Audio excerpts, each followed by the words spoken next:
Rosaura era una madre de familia que trabajaba de noche para una empresa de seguridad. Salía por las mañanas de trabajar y se dirigía a su casa, ubicada cerca de la estación del tren. Mauricio era un ex convicto que tenía que acudir al centro de readaptación social a firmar su libertad condicional como cada semana. No podría faltar, porque si no sería apresado de nuevo, y esta vez no podría salir bajo fianza. Fabiola era entonces una joven señora que tenía 2 hijas. Ella iba todos los domingos al mercado a surtir su despensa para toda la semana. Cecilio era chofer de un camión de pasajeros. Todos ellos tienen algo en común y a continuación se los voy a relatar. Mi nombre es Elena. Cuando llegué con mi esposo a vivir a esta casa que compramos con mucho sacrificio él y yo, fue por ahí del año 1995. Nosotros llegamos de otra ciudad. En la empresa para la que trabaja, a mi esposo le ofrecieron venir a este municipio 2 años atrás. Lo platicamos en casa y él aceptó. Desde entonces habíamos estado rentando un pequeño cuarto, precisamente con la intención de guardar la mayor cantidad de dinero posible. Aproveché que aún no teníamos hijos para yo también conseguir un empleo, y así con nuestros 2 sueldos conseguimos comprar esta casa aquí en las afueras de la ciudad. Todo hubiera sido perfecto aquí, de no ser porque durante las primeras noches que pasamos, a mí me costaba mucho trabajo dormir. Cuando por fin lo conseguía, tenía muchas pesadillas que me hacían despertar por la madrugada totalmente exaltada. Mi esposo me decía que esto podía ser por el estrés de la mudanza, pero de verdad que eso a mí no se me hizo pesado. De hecho, me gustó la idea de empezar de nuevo. Él insistía que podía ser algo relacionado al cambio del estilo de vida. Así me la pasé por varias semanas, hasta que ya cansada, decidí acudir con la doctora de mi trabajo. Ella me dio unas pastillas para dormir. Solo así pude descansar y dejar de tener pesadillas. Pero ahora, quien empezó a tener problemas para dormir fue mi esposo Sebastián. Oye, Elena, anoche no pude dormir. Tenía muchas pesadillas. Pero ¿sabes algo muy raro que me pasó? Cuando escuché que pasaba el tren en la madrugada, me desperté porque claramente escuché una voz que decía: «Mamá, tengo mucha hambre». Era como de un niño o una niña. Fíjate que lo que a mí me despertaba era también el sonido del tren mientras pasaba, pero lo que yo escuchaba eran como gritos de dolor, casi lamentos. Asumimos en ese entonces que el sonido y las vibraciones del tren al pasar era lo que nos estaba causando ese desorden en el sueño, pero poniendo las cosas en una balanza, seguíamos gustosos de haber comprado esa propiedad. Al final de cuentas, solo era cuestión de tiempo para que nos acostumbráramos a la pasada del tren. Recuerdo que cuando llegamos aquí, casi no teníamos contacto con ninguno de los vecinos. Primero que todo, porque las casas están muy separadas entre sí, y después, porque esta zona aún no es muy poblada. Nuestra rutina era ir del trabajo a la casa y viceversa.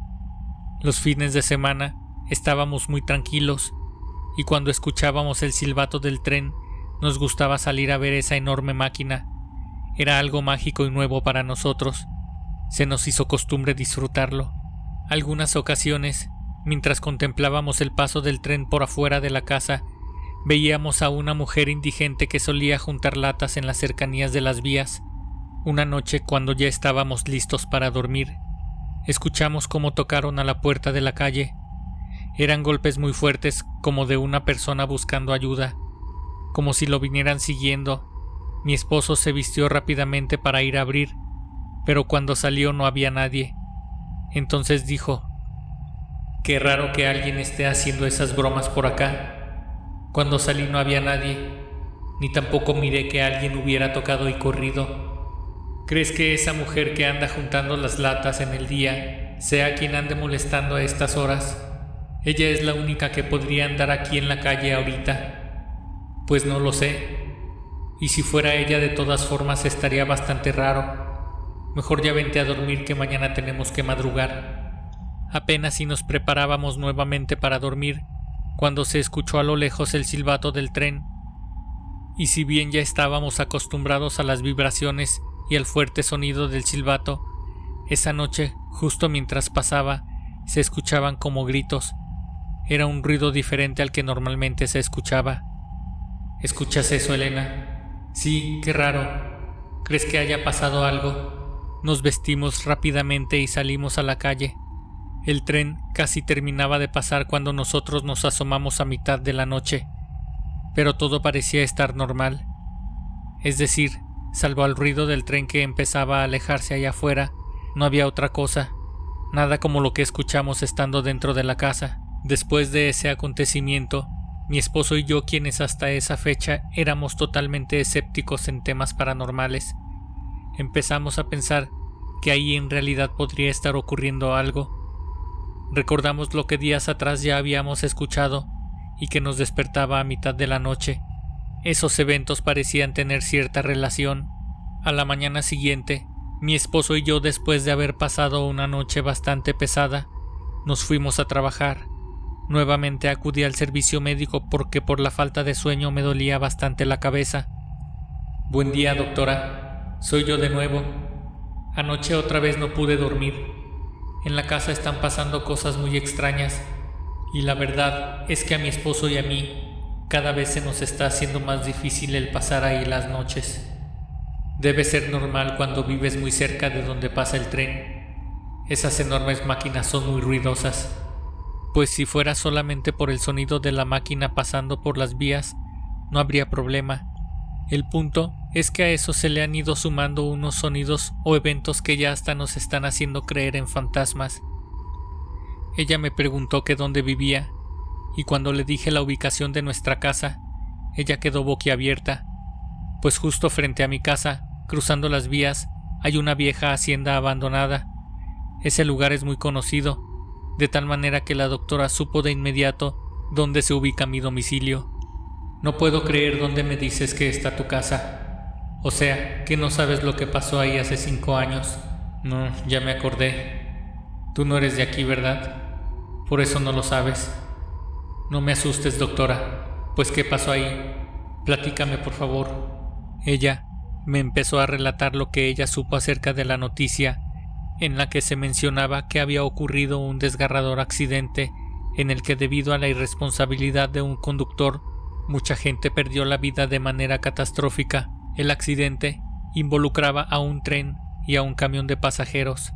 Recuerdo claramente que en una de esas revistas de noticias amarillistas circularon fotografías demasiado sangrientas de gente mutilada. Había cadáveres entre los fierros retorcidos y pedazos de gente regados a lo largo de casi 1 kilómetro de vías, y en las orillas incluso se hablaba de gente que fue muy complicada identificar debido a las condiciones en las que habían quedado sus cuerpos.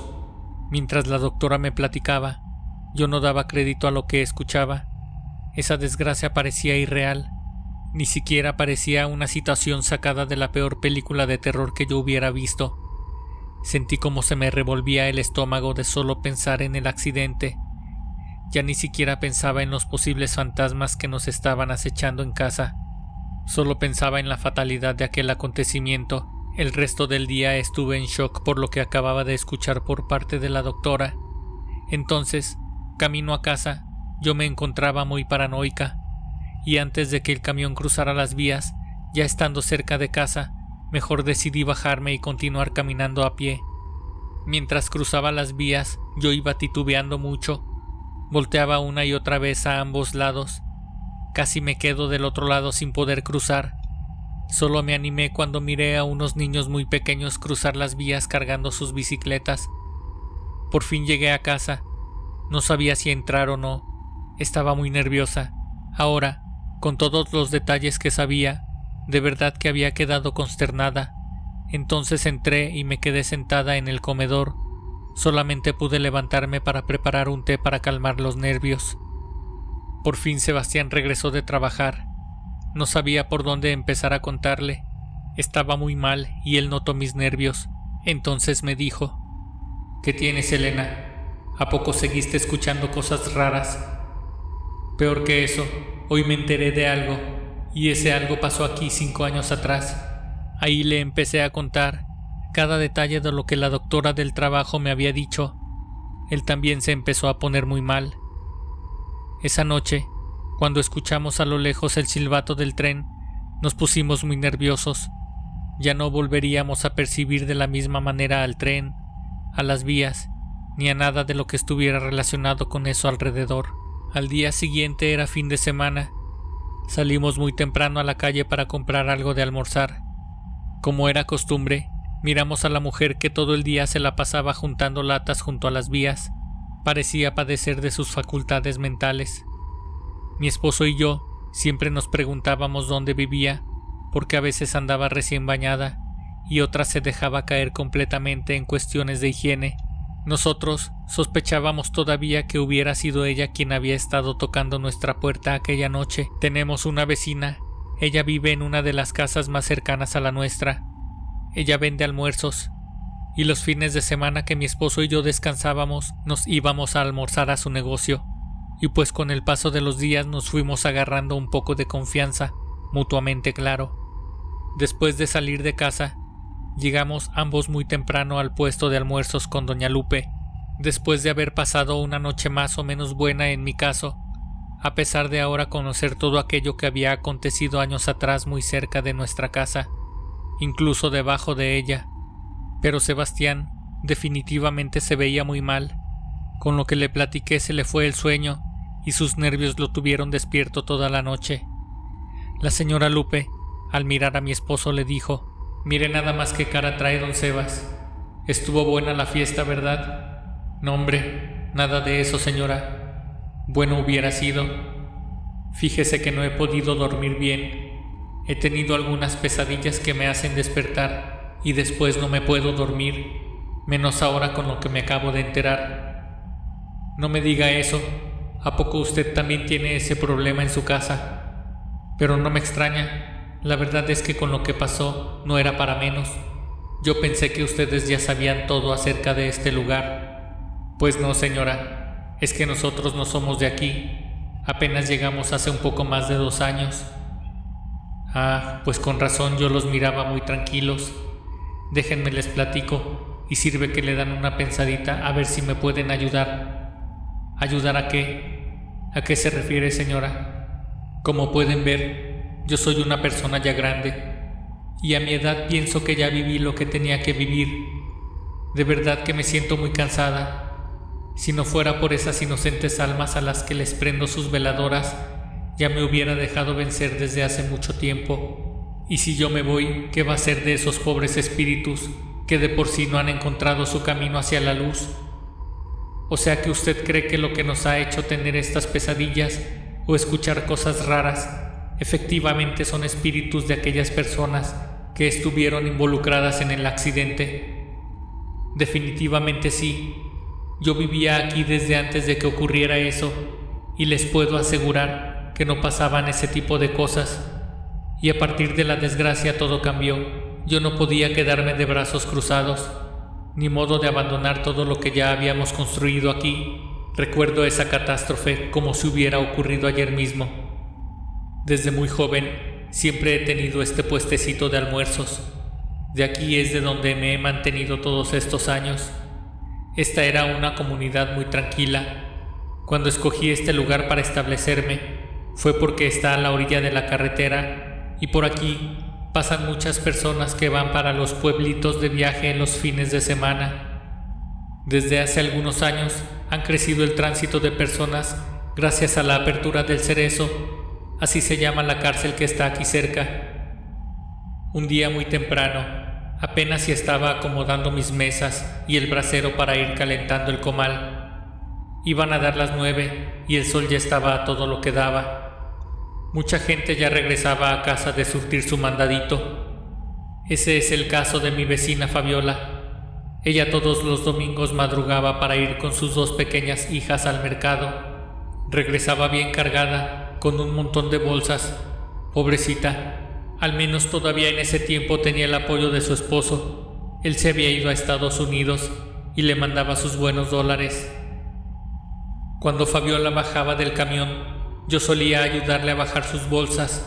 Nada me costaba, pues justo enfrente de mi puesto estaba la parada donde ella se bajaba. Yo miraba siempre el camión cuando venía a lo lejos, antes de cruzar las vías del tren. En el mismo camión que viajaba Fabiola, venía mucha gente que iba al Cerezo a visitar a sus familiares.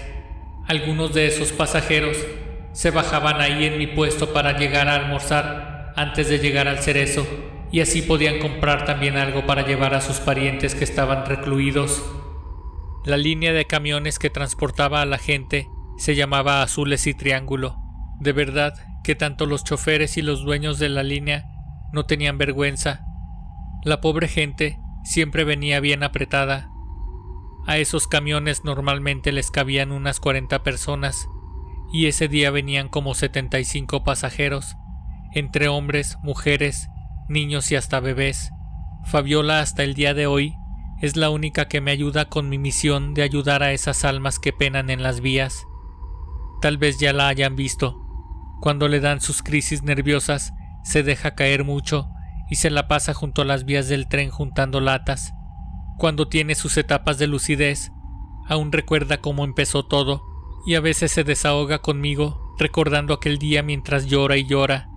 Mi esposo y yo nos volteamos a ver, porque sabíamos de quién hablaba doña Lupe, pero nunca nos imaginamos la historia detrás de aquella mujer que parecía indigente. A sus propias palabras, dijo doña Lupe citando a Fabiola: cuando esperábamos el camión afuera del mercado, mis hijas me decían que ya tenían mucha hambre. Yo les decía: espérenme a que lleguemos con doña Lupe, ahorita les compro una quesadilla doradita. Pero el camión tardaba mucho y la fila de gente que estaba esperando crecía y crecía. Finalmente, después de casi una hora, por fin llegó ese camión, arretacado de gente. Esperamos a que bajaran todos. Estaban muy enojados con el chofer porque venían muy apretados. Cuando el camión estaba vacío, finalmente empezamos a subir todos. Después de que le pagué al chofer, podía ver en su cara la avaricia de cómo iba contando todas esas monedas, y miraba aquella fila interminable de gente. Parecía que los miraba a todos como monedas que llegarían a sus manos. Nosotras alcanzamos un par de asientos para las 3. Mis dos pequeñas estaban jugando y se peleaban porque ambas querían estar en la ventanilla. Así que yo les dije: a ver, un rato cada una. Después de eso venían muy contentas, mientras yo venía algo preocupada, porque a pesar de que aquel camión se había llenado en el mercado, seguía subiendo gente a lo largo del camino. Recuerdo que decía el chofer: pásenle para atrás, aún hay lugares. Cuando la gente ya no cabía les decía: suban por atrás, ahí quedan huecos aún. La gente pasaba sus monedas desde la parte de atrás del camión, todo con el fin de seguir metiendo más monedas a su bolsillo. Entonces ella empieza a llorar y se detiene por un momento. Respira, se calma, limpia su nariz, seca sus lágrimas y continúa. Él conducía muy rápido. Recuerdo que le decía a mis hijas: agárrense bien, este señor piensa que lleva animales.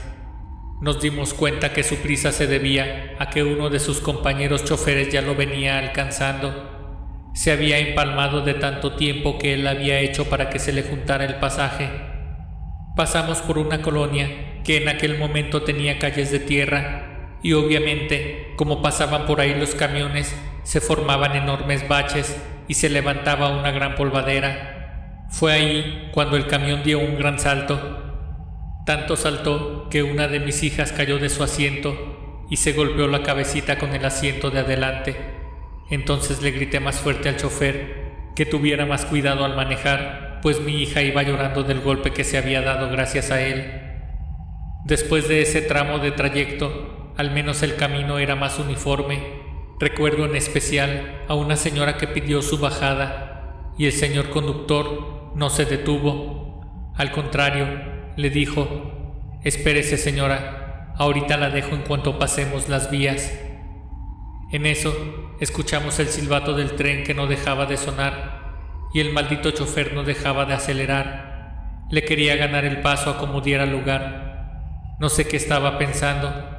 Seguramente solo quería dejar al otro camionero atrás para seguir metiéndose el dinero a su bolsillo.